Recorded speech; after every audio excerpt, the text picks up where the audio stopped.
ഹരേ കൃഷ്ണ. സർവം ശ്രീ രാധാകൃഷ്ണാർപ്പണമസ്തു. വൈശാഖ മാസത്തെക്കുറിച്ച്, വൈശാഖ മാസത്തിൻ്റെ മറ്റൊരു പേരാണ് മാധവമാസം. വിശാഖ നക്ഷത്രവുമായി ബന്ധപ്പെടുത്തിയാണ് വൈശാഖ മാസം എന്ന് ഈ മാസത്തിന് പേരുണ്ടായത്. ഈ മാസത്തെക്കുറിച്ച് ചില സംശയങ്ങൾ കഴിഞ്ഞ വീഡിയോ ചെയ്തതിന് ശേഷം പ്രിയപ്പെട്ട പലരും ചോദിച്ചിരുന്നു. അതിനെക്കുറിച്ച് ഒന്നുകൂടെ വ്യക്തമായി മനസ്സിലാക്കുവാൻ വേണ്ടി വീണ്ടും മറ്റൊരു വീഡിയോ കൂടി ചെയ്യുന്നു. നമ്മുടെ ഹിന്ദു കലണ്ടർ അനുസരിച്ച് ഒന്നാമത്തെ മാസം അതായത് സനാതന ധർമ്മത്തെ ഫോളോ ചെയ്യുന്ന നമ്മുടെ പൗരാണിക ഭാരതത്തിലെ കലണ്ടർ അനുസരിച്ച് ഒന്നാമത്തെ മാസം, അതായത് ചാന്ദ്രമാസമാണ് നമ്മൾ ഫോളോ ചെയ്യുന്നത്. അതിൽ ആദ്യ മാസം ചൈത്രമാസമാണ്. ആദ്യത്തെ മാസം അത് ചിത്ര നക്ഷത്രം, അതായത് ചിത്തിര നക്ഷത്രവും പൗർണമാസിയും കൂടി, പൗർണമിയും ചിത്തിര നക്ഷത്രവും കൂടി ഒന്നിച്ചു വരുന്ന ദിവസമാണ് ചൈത്രമാസത്തിൻ്റെ ആരംഭം. ആ ചൈത്രമാസമാണ് നമ്മുടെ ഹൈന്ദവ സനാതന ധർമ്മ കലണ്ടർ പ്രകാരം ഒന്നാമത്തെ മാസം. ഒരു മാസം രണ്ട്, നമ്മൾ ഈ സൗര കലണ്ടർ അനുസരിച്ച് നോക്കുമ്പോൾ ഒരു മാസം അത് 30 ദിവസവും 31 ദിവസവും വരുന്ന ഒരു സോളാർ കലണ്ടറിൽ അങ്ങനെ വരുമ്പോൾ നമ്മുടെ ലൂണാർ കലണ്ടർ, അതായത് ചാന്ദ്ര കലണ്ടർ അനുസരിച്ച് ഓരോ 15 ദിവസവും ഓരോ മാസങ്ങളാണ്. നമ്മുടെ 30 ദിവസമുള്ള മാസം എടുക്കുമ്പോൾ ചന്ദ്രപഞ്ചാംഗം അനുസരിച്ച് 2 മാസമാണ് കടന്നു പോകുന്നത്. അതിൽ പുതുവർഷത്തിലെ ഒന്നാമത്തെ മാസമാണ് ചൈത്രമാസം, രണ്ടാമത്തെ മാസമാണ് വൈശാഖ മാസം. അപ്പോൾ ചൈത്രമാസം ആരംഭിക്കുന്നത് ചിത്ര നക്ഷത്രവും പൗർണമാസിയും കൂടി വരുന്ന ദിവസമാണ് ചൈത്രമാസം ആരംഭിക്കുന്നത്. അതിനു മുമ്പുള്ള പ്രതിപദം മുതലേ ഈ ചൈത്രമാസം ആരംഭിക്കുന്നു. പിന്നത്തെ അമാവാസി കഴിഞ്ഞാൽ, അപ്പോൾ ഒരു വെളുത്തവാവിൽ തുടങ്ങി അടുത്ത കറുത്തവാവ് തീരുമ്പോഴത്തേക്ക് ഒരു മാസം ചന്ദ്രമാസം തീരും. അടുത്ത വെളുത്തവാവ് മുതൽ കറുത്തവാവ് വരെയാവുമ്പോൾ അടുത്ത ഒരു മാസം തീരും. അങ്ങനെ പിന്നത്തെ ആ അമാവാസി, ചൈത്രമാസം അവസാനിച്ച് കഴിയുമ്പോൾ പിന്നത്തെ അമാവാസി കഴിഞ്ഞാൽ വൈശാഖ മാസമാണ് ആരംഭിക്കുന്നത്, അതായത് രണ്ടാമത്തെ മാസം. അപ്പോൾ ആ ചൈത്രമാസത്തിലെ കറുത്ത പക്ഷം കഴിഞ്ഞാൽ പിന്നെ വരുന്നത് രണ്ടാമത്തെ മാസമാണ്. ഓരോ 15 ദിവസവുമുള്ള ഓരോ മാസം. അതാണ് നമ്മൾ ഏകാദശി 2 എണ്ണം ഉണ്ട് ഒരു മാസത്തിൽ എന്ന് പറയുന്നത്. അത് വെളുത്ത പക്ഷത്തിലും കറുത്ത പക്ഷത്തിലുമുള്ള 2 ഏകാദശികൾ. ആ 2 പക്ഷവും ചേരുമ്പോഴാണ് നമ്മുടെ ഒരു സോളാർ കലണ്ടർ അനുസരിച്ച് ഒരു മാസമാകുന്നത്. പക്ഷെ ലൂണാർ കലണ്ടർ വെച്ച് നോക്കുമ്പോൾ ഓരോ മാസമാണ് ഈ ഓരോ പക്ഷവും. കറുത്ത പക്ഷം ഒരു മാസം, വെളുത്ത പക്ഷം മറ്റൊരു മാസം.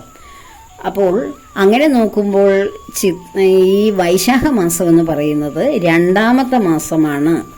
അപ്പോൾ ഈ രണ്ടാമത്തെ മാസം ആരംഭിക്കുന്നത് ആണ് ഞാൻ ഈ വിശദമായിട്ട് പറഞ്ഞു തന്നത്. ഇത് അവസാനിക്കുന്നത് മെയ് 23-ാം തീയതി വൈശാഖ പൂർണിമ, അതായത് ബുദ്ധ പൂർണിമ ദിവസമാണിത് അവസാനിക്കുന്നത്. നമ്മുടെ കലണ്ടർ ഇന്ത്യയിൽ പലയിടത്തും പല കലണ്ടറല്ലേ യൂസ് ചെയ്യുന്നേ. ആ കലണ്ടർ അനുസരിച്ച് വ്യത്യസ്തമായ ഡേറ്റുകളാണ് വൈശാഖ മാസത്തെ കുറിച്ച് പ്രതിപാദിച്ചിരിക്കുന്നത്. യഥാർത്ഥത്തിൽ ചൈത്രമാസത്തിലെ പൗർണമി കഴിഞ്ഞാൽ പിന്നീട് കറുത്ത പക്ഷം കഴിഞ്ഞാൽ അമാവാസി കഴിഞ്ഞാൽ പിന്നെ തുടങ്ങുന്നത് പൗർണമിയല്ല, അമാവാസി കഴിഞ്ഞാൽ പിന്നെ തുടങ്ങുന്നത് വൈശാഖ മാസമാണ്. അത് ഓരോ സ്ഥലത്തെയും കാലഗണനയനുസരിച്ച് വ്യത്യസ്തമായിരിക്കുന്നു. അതുകൊണ്ടാണ് ചിലയിടങ്ങളിൽ മെയ് 9 തുടങ്ങി ജൂൺ 6 അവസാനിക്കുന്നു എന്ന് തെലുങ്ക് കലണ്ടർ ഞാനിങ്ങനെ മറിച്ച് നോക്കിയപ്പോൾ, അതിനെക്കുറിച്ച് നോക്കിയപ്പോൾ ഇങ്ങനെ സംശയം പറഞ്ഞപ്പോൾ പല കലണ്ടർ എടുത്ത് ഞാൻ നോക്കി. അതിൽ തെലുങ്ക് കലണ്ടറിൽ മെയ് 9 മുതൽ ജൂൺ 6 വരെയാണ് വൈശാഖ മാസത്തെക്കുറിച്ച് പ്രതിപാദിക്കുന്നത്. അതാണ് നമ്മുടെ ഗുരുവായൂർ കലണ്ടർ അനുസരിച്ച് മെയ് 9 വൈശാഖ മാസം ആരംഭിക്കുന്നതെന്ന് എഴുതിയിരിക്കുന്നത്. എന്നാൽ ശരിയായിട്ടും ഉള്ളത് ധാരാളം കലണ്ടറിൽ ഒരേപോലെ കിടക്കുന്നത് ഏപ്രിൽ 24 തീയതി തുടങ്ങി മെയ് 23 അവസാനിക്കുന്നു. ബുദ്ധപൂർണിമയോടുകൂടി വൈശാഖ മാസം. ഏപ്രിൽ മെയ് മാസങ്ങളിലാണ് ഈ മാധവ മാസം അല്ലെങ്കിൽ വൈശാഖ മാസം കൊണ്ടാടാറുള്ളത്. ആ മാസം കടന്നു വരുന്നത്. അതുപോലെ തന്നെ ഈ 2024 മറ്റൊരു കലണ്ടർ പരിശോധിച്ചപ്പോൾ 21 തീയതി ഏപ്രിൽ 21 തുടങ്ങി മെയ് 21 മറ്റൊരു കലണ്ടറിൽ ഈ വൈശാഖ മാസം കാണിച്ചിരിക്കുന്നത്. ഏപ്രിൽ 21 തുടങ്ങി മെയ് 21 അത് അവസാനിക്കുന്നു. അപ്പോൾ ഏതായാലും ഏപ്രിൽ മെയ് മാസങ്ങളിലാണ് ഈ വൈശാഖ മാസം എന്ന് അറിയപ്പെടുന്ന വിശാഖ നക്ഷത്രവുമായി ബന്ധപ്പെട്ട ഈ മാസം. ഇതിന് സ്കന്ദപുരാണത്തിൽ മാധവ മാസം എന്ന് വിശേഷിപ്പിച്ചിട്ടുണ്ട്. ഭഗവാൻ ശ്രീകൃഷ്ണന്, അതായത് മഹാവിഷ്ണു ഭഗവാനും പരശുരാമ അവതാരമായ ഭഗവാന്റെ ആ അവതാരത്തിനും ദേവിക്കും ഒക്കെ വളരെ പ്രാധാന്യമുള്ള ഒരു മാസമാണ് വൈശാഖ മാസം. ഈ മാസം നമ്മൾ നടത്തുന്ന എല്ലാ പുണ്യസ്നാന തീർത്ഥങ്ങളിലൊക്കെ നമ്മൾ പോകുന്നത്. അതാണ് ഞാൻ കഴിഞ്ഞ വീഡിയോയിൽ പറഞ്ഞ്, എവിടെയെങ്കിലുമൊക്കെ സ്നാനഘട്ടങ്ങളിൽ അല്ലെങ്കിൽ പുണ്യ തീർത്ഥാടനങ്ങൾക്കൊക്കെ നാം തയ്യാറെടുക്കുന്നുണ്ടെങ്കിൽ, ഗുരുവായൂർ ക്ഷേത്രത്തിൽ പോകാൻ പ്ലാൻ ചെയ്യുന്നുണ്ടെങ്കിൽ, മറ്റെവിടെയെങ്കിലുമൊക്കെ നമ്മൾ പോകുന്നുണ്ടെങ്കിൽ അത് ഈ ഒരു കാലയളവിൽ വേണം. അതിനുവേണ്ടിയാണ് അത് ഞാൻ കഴിഞ്ഞ വീഡിയോയിൽ വിശദമായി പറഞ്ഞത്. വളരെ കൂടുതൽ മറ്റു മാസങ്ങളിൽ ഉണ്ടാകുന്നതിൻ്റെ ഫലത്തേക്കാൾ 100 മടങ്ങ് ഫലം ഈ മാസത്തിൽ ഏതൊരു കാര്യം ഭഗവാനുമായി ബന്ധപ്പെട്ടത് ചെയ്താൽ അതിന് വളരെ കൂടുതൽ ഫലങ്ങളുണ്ട്. അതുപോലെ തന്നെ ഈ വൈശാഖ മാസത്തിൽ വരുന്ന പ്രധാനപ്പെട്ട ദിവസങ്ങളെക്കുറിച്ച് പറഞ്ഞിരുന്നു. അവസാനത്തെ ദിവസമാണ് ബുദ്ധപൂർണിമ. അതിന് അവസാനത്തേതിന് തൊട്ട് മുമ്പ് നരസിംഹമൂർത്തിയുടെ ജന്മദിനം, ഗംഗാ സപ്തമി, അങ്ങനെ ഓരോ കാര്യങ്ങൾ ഞാൻ പറഞ്ഞിരുന്നു. അക്ഷയ തൃതീയ, ബലരാമസ്വാമിയുടെ ജയന്തിയാണ് അക്ഷയ തൃതീയയായി ആചരിക്കുന്നത്. ശ്രീ ശങ്കരാചാര്യരുടെ ജന്മദിനം, അങ്ങനെ ധാരാളം പ്രധാനപ്പെട്ട 2 ഏകാദശികൾ വരുന്നുണ്ട് പ്രധാനപ്പെട്ട. അങ്ങനെ ഒത്തിരി പുണ്യദിനങ്ങൾ കടന്നു പോകുന്ന ഒരു മാസമാണ് വൈശാഖ മാസം. ഭഗവാൻ ഭഗവത്ഗീതയിൽ തന്നെ ആ മാസത്തിൻ്റെ പ്രാധാന്യത്തെക്കുറിച്ച് പറയുന്നുണ്ട്. അറിവുകളിൽ വേദവിദ്യ പോലെ നാം ആത്മജ്ഞാനത്തിലൂടെ സഞ്ചരിക്കുമ്പോൾ ഏത് അറിവാണ് നമുക്ക് ഏറ്റവും പ്രധാനപ്പെട്ടതെന്ന് ചോദിച്ചാൽ വേദവിദ്യകൾ തന്നെയാണ് ഏറ്റവും വലിയ അറിവ്. ആ അറിവിൽ വേദവിദ്യ പോലെ, മന്ത്രങ്ങളിൽ പ്രണവമന്ത്രം പോലെ, വൃക്ഷങ്ങളിൽ കൽപ്പവൃക്ഷം പോലെ, ദേവതകളിൽ കാമധേനുവിനെ പോലെ, ചാതുർവർണ്ണ്യത്തിൽ ബ്രാഹ്മണനെ പോലെ. ചാതുർവർണ്ണ്യം എന്ന് പറയുന്നത് ഗുണമനുസരിച്ചാണ്, അവനവൻ ചെയ്യുന്ന കർമ്മത്തിന്റെ ഫലമനുസരിച്ചാണ് ചാതുർവർണ്ണ്യം. അതായത് നമ്മൾ വളരെ ചാതുർവർണ്ണ്യം എന്ന് പറയുന്ന ജാതി സമ്പ്രദായമല്ല. അത് വളരെ വ്യക്തമായി മനസ്സിലാക്കുക. അത് മനുഷ്യര് അവനവന്റെ ബുദ്ധിയും അവനവന്റെ അറിവും വെച്ചാണ് ഈ ചാതുർവർണ്ണ്യത്തെ ജാതിപരമായിട്ട് അതിനെ പല ക്ലാസസ് ആയിട്ട് തിരിച്ചേക്കുന്നത്. ചാതുർവർണ്ണ്യം യഥാർത്ഥത്തിൽ ഭഗവാൻ പറഞ്ഞിരിക്കുന്നത് അവനവന്റെ കർമ്മങ്ങളെ അനുസരിച്ചാണ്. ബ്രഹ്മത്തെ അറിയുന്നവനാണ് ബ്രാഹ്മണൻ. അതുകൊണ്ട് ചാതുർവർണ്ണ്യത്തിൽ ബ്രാഹ്മണൻ എന്ന വിഭാഗത്തെ പോലെ, നദികളിൽ ഗംഗാദേവിയെ പോലെ, ഗംഗാനദിയെ പോലെ, മാസങ്ങളിൽ മാധവ മാസം അല്ലെങ്കിൽ വൈശാഖ മാസം ഏറ്റവും ശ്രേഷ്ഠമെന്ന് ഭഗവാൻ പറഞ്ഞിട്ടുണ്ട്. അപ്പോൾ ഈ മാധവ മാസത്തിൽ ചെയ്യാൻ പറ്റുന്ന നല്ല കാര്യങ്ങൾ, ദാനധർമ്മങ്ങൾ, അന്നദാനം, വസ്ത്രങ്ങളൊക്കെ ദാനം ചെയ്യുക, ചെരുപ്പ്, അതുപോലെ തന്നെ ജലവുമായി ബന്ധപ്പെട്ട അതൊക്കെ ദാനം ചെയ്യുക, മറ്റുള്ളവർക്ക് വേണ്ടി എന്തെങ്കിലുമൊക്കെ ജലസ്രോതസ്സുകളൊക്കെ നമുക്ക് ചെയ്യാൻ കഴിയുമെങ്കിൽ അതിൽ പങ്കാളികളാകാൻ കഴിയുമെങ്കിൽ അങ്ങനെ ചെയ്യുക.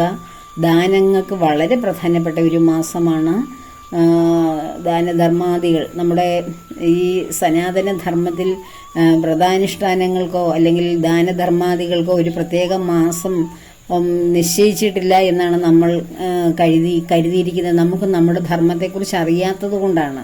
ഇപ്പം ഇസ്ലാം വിഭാഗത്തിലുള്ളവർ റംസാൻ മാസത്തിൽ ദാനധർമ്മങ്ങൾ ചെയ്ത് പുണ്യഫലങ്ങളൊക്കെ അവരുടെ തലമുറകൾക്ക് വേണ്ടി നേടുന്നു.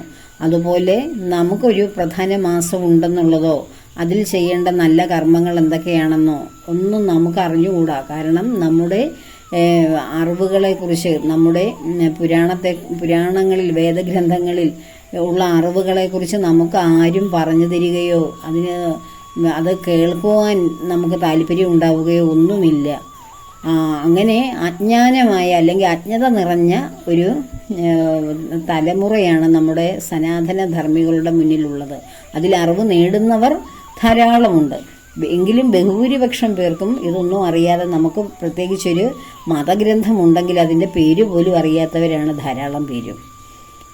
അപ്പോൾ മറ്റുള്ളവർ അവരുടെ ധർമ്മങ്ങളെക്കുറിച്ച് പഠിക്കുമ്പോൾ അല്ലെങ്കിൽ പഠിപ്പിക്കുമ്പോൾ, അവരത് പ്രചരിപ്പിക്കുമ്പോൾ നമ്മുടെ ധർമ്മത്തെക്കുറിച്ച് നമുക്ക് ആവശ്യമുണ്ടെങ്കിൽ പഠിച്ചാൽ മതി എന്നുള്ള അത്രയും സ്വാതന്ത്ര്യത്തോടു കൂടി കിടക്കുന്നത് കൊണ്ടാണ് ആരും ഇത് പഠിക്കാതെ, അറിയാതെ, ഇതിൻ്റെ പ്രാധാന്യം മനസ്സിലാക്കാതെ ഒക്കെ പോകുന്നത്.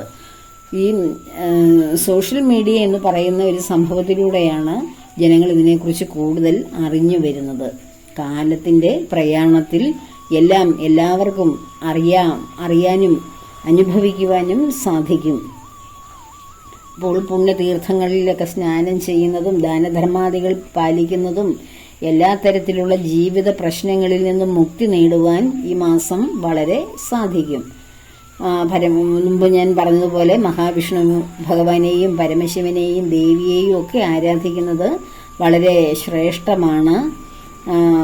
അതുപോലെ തന്നെ നമുക്ക് ഓരോ വീടുകളിൽ തന്നെ പുരാണ പാരായണം നടത്തുന്നതും ഭാഗവതവും ഭഗവത്ഗീതയും രാമായണം മഹാഭാരതം ഇങ്ങനെയൊക്കെയുള്ള ഗ്രന്ഥങ്ങൾ വീടുകളിൽ ദേവി മാഹാത്മ്യം ഒക്കെ വെച്ചിട്ടുണ്ടെങ്കിൽ നമ്മുടെ വീടുകളിലുള്ളവർ അതെടുത്ത് ഒരു നിത്യ പാരായണത്തിന്റെ ഭാഗമാക്കുവാൻ ഏതെങ്കിലും ഗ്രന്ഥങ്ങൾ കുറച്ച് ഒരു പേജോ അല്ലെങ്കിൽ ഒരു ഭാഗം ഒക്കെ ദിവസവും വായിക്കാൻ പറ്റിയ മാസമാണ് ഈ മാധവമാസം എന്ന് പറയുന്ന വൈശാഖ മാസം. നമ്മുടെ ഭാരതീയ കലണ്ടർ പ്രകാരം രണ്ടാമത്തെ മാസമാണ്. ഒന്നാമത്തെ ചിത്ര നക്ഷത്രവുമായി ബന്ധപ്പെട്ട മാസം. രണ്ടാമത്തേത് വരുന്നതാണ് ചൈത്രമാസം കഴിഞ്ഞാൽ രണ്ടാമത് വരുന്നതാണ് വൈശാഖ മാസം. അപ്പോൾ ഈ മാസത്തിന്റെ പ്രാധാന്യം പറയുവാനുമാണ് വീണ്ടും വന്നത്. ഇത് വളരെ വളരെ കൂടുതൽ പ്രാധാന്യമുള്ള ഈശ്വരീയമായ കാര്യങ്ങളൊക്കെ ചെയ്യുവാൻ ഏറ്റവും ശ്രേഷ്ഠമായ ഒരു മാസമാണ്.